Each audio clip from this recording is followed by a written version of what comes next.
പ്രിയ പ്രേക്ഷകരെ, ഏവർക്കും സ്വാഗതം. നമ്മുടെ ഇപ്പോഴത്തെ വിഷയം നാടൻ പാട്ടുകളെക്കുറിച്ചാണ്. അതിൽ പല വിധത്തിലുള്ള നാടൻ പാട്ടുകൾ ഉണ്ട്. ഒട്ടനവധി നാടൻ പാട്ടുകൾ ഉത്ഭവിച്ചിട്ടുണ്ട്.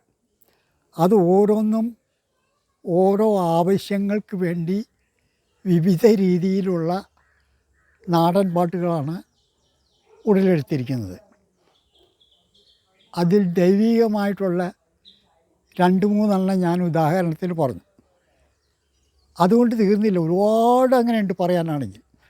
ഇന്നും പ്രാചീനമായ പല ക്ഷേത്രങ്ങളിലും ഒരനുഷ്ഠാന കലയായി പല നാടൻ പാട്ടുകളും തുറന്നുകൊണ്ടിരിക്കുന്നുണ്ട്.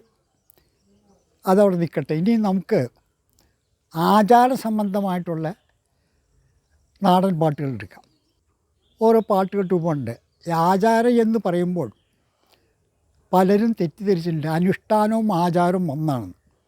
അനുഷ്ഠാനം വേറെ, ആചാരം വേറെ. അനുഷ്ഠാനം എന്ന് പറഞ്ഞാൽ ദേവാലയം ദൈവികമായിട്ടുള്ള കാര്യങ്ങളാണ് അനുഷ്ഠിക്കേണ്ടത്. ആചാരം എന്ന് പറഞ്ഞാൽ ഒരു കീഴ്വഴക്കമാണ്.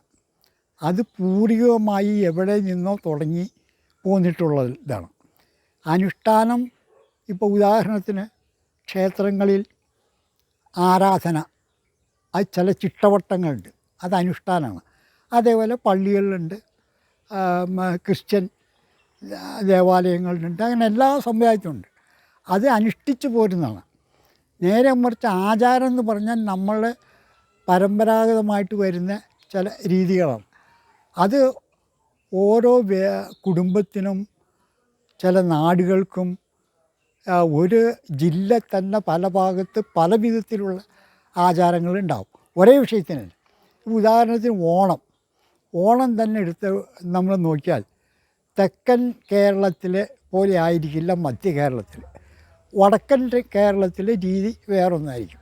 അത് ആചാരം. അത് ഇടയ്ക്ക് നിന്ന് പോവാം, അതിന് മാറ്റങ്ങൾ വരാം. അതിടയ്ക്കിലിങ്ങനെ മാറ്റിയും മറിഞ്ഞും കാലഘട്ടത്തിൻ്റെ പോക്കനുസരിച്ച് അതിൻ്റെ രീതി മാറിക്കൊണ്ടിരിക്കും. അനുഷ്ഠാനങ്ങൾക്ക് മാറ്റമില്ല. ഇവിടെ ഇപ്പം ഞാൻ പറയാൻ ഉദ്ദേശിക്കുന്നത് ആചാര സംബന്ധമായിട്ട് ഉടലെടുത്ത പാട്ടുകളെ സംബന്ധിച്ചാണ്. അങ്ങനെ ഓരോ ആചാരങ്ങൾക്ക് ഓരോ പാട്ടുകൾ നമ്മുടെ പൂർവികമായിട്ട് ഉണ്ടാകും. ആ നാടൻ പാട്ടിൽ നിന്നാണ് പല ആചാരങ്ങളും ഉടലെടുത്തിരിക്കുന്നത്. ഇനി തുയിലുണർത്തുപാട്ട് എന്നൊന്നുണ്ട്. തുയിലല്ല, യകാരമാണ് തുയിൽ. തുയിൽ എന്ന് വെച്ചാൽ ഉറങ്ങുക എന്നാണ്. ഉറങ്ങുന്നവനെ ഉണർത്തുന്ന പാട്ട്. അത് ഏതാണ്ട് കർക്കടകം പകുതിയാകുമ്പോഴാണ് തുടങ്ങുന്നത്. കുറവ സമുദായമാണ് അതിൻ്റെ ആൾക്കാർ. കർക്കടകം പകുതിയായി കഴിഞ്ഞാൽ അവരൊരു സംഘം പരിചയപ്പെട്ട വീടുകളിലൊക്കെ രാത്രി അത്താഴം കഴിഞ്ഞിട്ട് റാന്തൽ നോക്കി പെരുമഴയത്താണെങ്കിൽ കുടയും ചൂടി നനഞ്ഞ ഒലിച്ച് വീടുകളിൽ വരും. എന്നിട്ട് ഈ ഉടുക്ക് കൊട്ടി ദേവീസ്തുതി ചെയ്യലാണ്. അതെന്താണെന്ന് വെച്ചാൽ പ്രാചീന കാലം മുതൽ വീടുകളിൽ കർക്കടകം 1-ാം തീയതി ശുദ്ധി വരുത്തി ശ്രീ ഭഗവതിയെ കുടിയിരുത്തി ആരാധിക്കുന്നു ഇതുണ്ട്. അതിന്നും ഗ്രാമീണ തലങ്ങളിൽ പല വീടുകളിലും ചെയ്തു വരുന്നുണ്ട്, ഇന്നുണ്ട് ഗ്രാമീണമായിട്ട്. അതായത് 1-ാം തീയതി ആയിക്കഴിഞ്ഞാൽ രാവിലെ എഴുന്നേറ്റ് കുളി കഴിഞ്ഞ് അഷ്ടമംഗല്യത്തിൽ ഇത് വയ്ക്കൊരു വാൽക്കണ്ണാടി ഉണ്ട്. ആ വാൽക്കണ്ണാടിയാണ് ദേവീ സങ്കല്പമായിട്ട് വയ്ക്കുന്നത്. അപ്പോൾ അതിന് ആ വീട്ടിലെ പ്രായം ചെന്ന് അമ്മ കുളി കഴിഞ്ഞ് വന്ന് പൂജ കഴിക്കും. അതേപോലെ വൈകുന്നേരം പൂജ കഴിക്കും. അപ്പോൾ കുറവനും സംഘവും വന്ന് ഈ പാട്ട് പാടും. അത് കർക്കിടകം 15 വെച്ചെന്താണെന്ന് വെച്ചാൽ അപ്പോൾ ആ പാട്ട് പാടി ദേവിയെ ഉണർത്തുകയാണ്. ദേവന്മാരും ദേവികളും ഉറങ്ങായി എന്ന് പറഞ്ഞാൽ നമ്മളെപ്പോലെ കടന്നുറങ്ങല്ല. അതൊരു ചൈതന്യമാണ്. അതിന് രൂപങ്ങളോ ഭാവങ്ങളൊന്നുമില്ല. അത് എൻ്റെ ഊർജം എന്ന എപ്പിസോഡുകളിൽ നോക്കിയാൽ നിങ്ങൾക്ക് അറിയാൻ പറ്റും. ഞാൻ അതിനെപ്പറ്റി കൂടുതൽ വിസ്തരിച്ച് പറയുന്നുണ്ട്.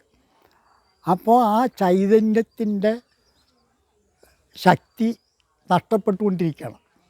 ഉദാഹരണത്തിന് ഒരു മുറിക്കകത്ത് ഒരു സാമ്പ്രാണി പുകച്ചു എന്ന് നിൽക്കാം. കുറേ നേരത്തേക്ക് ആ മുറി തിങ്ങി നിറഞ്ഞ് സാമ്പ്രാണിയുടെ വാസനയുണ്ടാവും. അത് ക്രമേണ അങ്ങനെ കുറഞ്ഞ് വരും. അതുപോലെയാണിത്. 1-ാം തീയതി കർക്കിടകം 1 വീടൊക്കെ ശുദ്ധി വരുത്തി ഈ വാൽക്കണ്ണാടിയൊക്കെ വെച്ച് ഒക്കെ കഴുകി തുടച്ച് മിനുക്കി വച്ച് വിളക്കൊക്കെ കൊളുത്തി പ്രാർത്ഥിക്കുമ്പോൾ അതിലേക്കൊരു ഊർജം ലഭിക്കുകയാണ്, പ്രാണോർജം. അതിങ്ങനെ ക്രമേണ കുറഞ്ഞ് വരും. അപ്പോൾ ഇവരെന്ത് ചെയ്യുന്നു വെച്ച് കഴിഞ്ഞാൽ തുടികൊട്ടി ദേവി സ്തുതിച്ച് ദേവിയുടെ ഊർജം കൂട്ടുകയാണ്. അതാണ് ദേവി ഉണർത്തുക എന്ന് പറഞ്ഞത്, തുയിലുണർത്തുക എന്ന് പറയും. അപ്പോൾ ആ തുടികൊട്ടി, അപ്പോൾ ഈ ശബ്ദം അതിൻ്റെയും ഞാൻ ഊർജത്തിലുണ്ടാകും, നിങ്ങൾ നോക്കിയാൽ അറിയാം. അപ്പോൾ ശബ്ദത്തിൽ നിന്നും രസത്തിൽ നിന്നും പല വിധത്തിലും നമുക്ക് പോസിറ്റീവ് എനർജി വരും. എന്നിട്ട്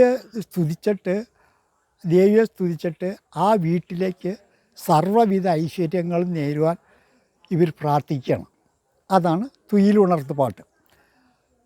ഇതുപോലെ ഒരുപാട് ഈ ആചാര സംബന്ധമായ പാട്ടുകളുണ്ട്. അതേപോലെ വേറൊന്നാണ് തെരണ്ട് കല്യാണ പാട്ട്. അതായത് പണ്ട് കാലങ്ങളിൽ സ്ത്രീകൾ ഋതുവായി കഴിഞ്ഞാൽ അതൊരാഘോഷമാക്കി മാറ്റിയിരുന്നു. അത് ഒരു കല്യാണം പോലെ, അതിന് തെരണ്ട് കല്യാണം തന്നെ പറയുന്നത്. മുറ്റത്ത് പന്തലൊക്കെ ഇട്ട് ബന്ധുക്കളും ആണുങ്ങളടക്കം എല്ലാവരെയും വിളിച്ച് ഗംഭീരമാക്കി ആഘോഷിച്ചിരുന്നു. അപ്പോൾ വീടിൻ്റെ മുറ്റത്തിൻ്റെ നടുക്ക് വിധാനിച്ച് ചുവട്ടിൽ പടുക്ക വിരിച്ച് ഈ ഋതുവായ പെൺകുട്ടിയെ അപ്പുറം ഇപ്പുറം സഹോദരിമാരോ കൂട്ടുകാരോ ആരെങ്കിലും ഇരുത്തിക്കൊണ്ട്, ഈ വേല സമുദായത്തിൽപ്പെട്ടവരാണ് ഈ പാട്ട് പാടുന്നത്, സ്ത്രീകൾ. അവർ ഓട്ടുകിണ്ണം കമത്തി വെച്ച് അതിൽ മെല്ലെ താളം പിടിച്ച് ഈ ആലപിക്കണം. അതായത് ഈ കുട്ടിക്ക് 17 കഴിയണയ്ക്ക് മുമ്പ് നല്ല വിവാഹം വന്നെന്നും 12 പെറ്റ് 12 മക്കളിലും 12 കുട്ടികളുണ്ടായി അങ്ങനെ കുടുംബം നിറയെ സന്തതികളെ കൊണ്ട് നിറയണമെന്നുമാണ് ആ പാട്ടിൻ്റെ സാരാംശം. ഇതിന് ചില ചടങ്ങുകളൊക്കെ ഉണ്ട്. അതിപ്പോൾ പരസ്യത നിന്നേക്കണം. പക്ഷെ ഞാനിത് നേരിട്ട് എൻ്റെ കുട്ടിക്കാലത്ത് കണ്ടിട്ടുണ്ട്. അപ്പോൾ ആ ഓർമ്മ വെച്ച് പഴമക്കാരോട് പലരോടും ചോദിച്ച് ഞാനീ പറയുന്നത്. പിന്നെ ചില നോവലുകളിലൊക്കെ അതിനെ പറ്റിയിട്ട് പറയുന്നുണ്ട്. ഇപ്പോൾ പത്മരാജൻ്റെ നോവലിൽ അപ്പോൾ ഈ പാട്ടിനെ പറ്റി അവിടെ പറയുന്നില്ല, ഈ ആഘോഷത്തെപ്പറ്റി ചില നോവലുണ്ട്. എന്താ വാടകയ്ക്കൊരു ഹൃദയമാണെന്ന് തോന്നുന്നു, അതിനകത്ത് ഇതിനെപ്പറ്റി പറഞ്ഞിട്ട് അങ്ങനെ ഒരുപാട് നോവലുകളിലും ഇങ്ങനെ എടുത്തു പറയുന്നുണ്ട്. അപ്പോൾ അങ്ങനെ നോക്കുകയാണെങ്കിൽ നമ്മുടെ ഇതിൽ മിക്കവാറും ഓരോ ആചാരങ്ങളുടെ പിന്നിലും ഓരോ നാടൻ പാട്ടുകൾ ഉണ്ടായിട്ടുണ്ട്. അതിനെപ്പറ്റിയൊന്നും കൂടുതൽ ഞാൻ വിസ്തരിച്ച് പറയുന്നില്ല. കാരണം പറയുകയാണെങ്കിൽ അത് ഒരുപാട് പറയാനുണ്ട്. ഇനി നമുക്ക് രസകരമായിട്ടുള്ള ഒരു ആചാര പാട്ടിനെ പറ്റിയിട്ട് അടുത്ത എപ്പിസോഡിൽ വിവരിക്കാം. ഇത് കേട്ടുകൊണ്ടിരുന്ന ഏവർക്കും നന്ദി, നമസ്തേ.